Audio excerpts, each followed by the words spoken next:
Isaiah chapter 7.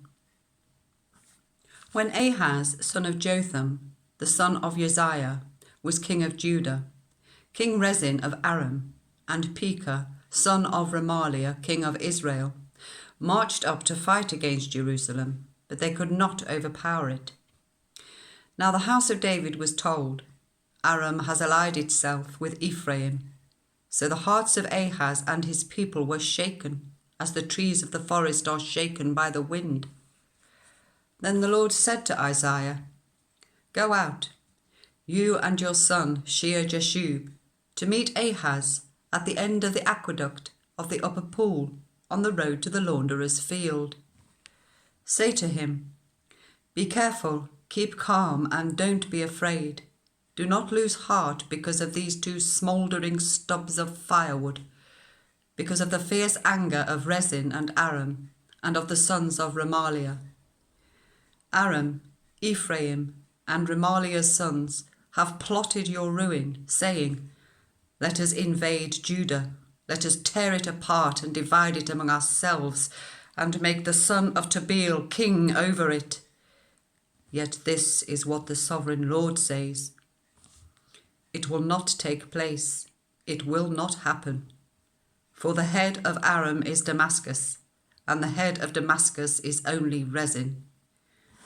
Within 65 years, Ephraim will be too shattered to be a people. The head of Ephraim is Samaria, and the head of Samaria is only Remaliah's son.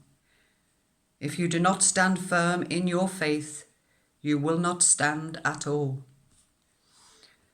Again the Lord spoke to Ahaz. Ask the Lord your God for a sign, whether in the deepest depths or in the highest heights. But Ahaz said, I will not ask. I will not put the Lord to the test. Then Isaiah said, Hear now, you house of David. Is it not enough to try the patience of human beings? Will you try the patience of my God also? Therefore the Lord himself will give you a sign. The virgin will conceive and give birth to a son, and will call him Emmanuel.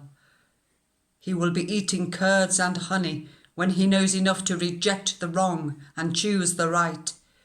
For before the boy knows enough to reject the wrong and choose the right, the land of the two kings you dread will be laid waste. The Lord will bring on you and on your people and on the house of your father a time unlike any since Ephraim broke away from Judah.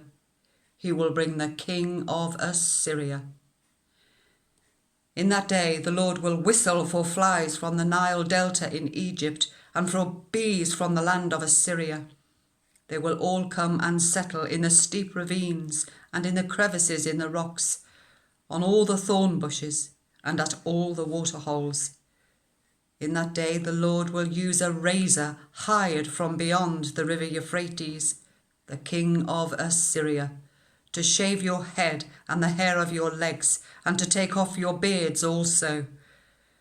In that day a person will keep alive a young cow and 2 goats, and because of the abundance of the milk they give, there will be curds to eat. All who remain in the land will eat curds and honey. In that day, in every place where there were 1,000 vines worth 1,000 silver shekels, there will be only briars and thorns. Hunters will go there with bow and arrow, for the land will be covered with briars and thorns. As for all the hills once cultivated by the hoe, you will no longer go there for fear of the briars and thorns. They will become places where cattle are turned loose and where sheep run.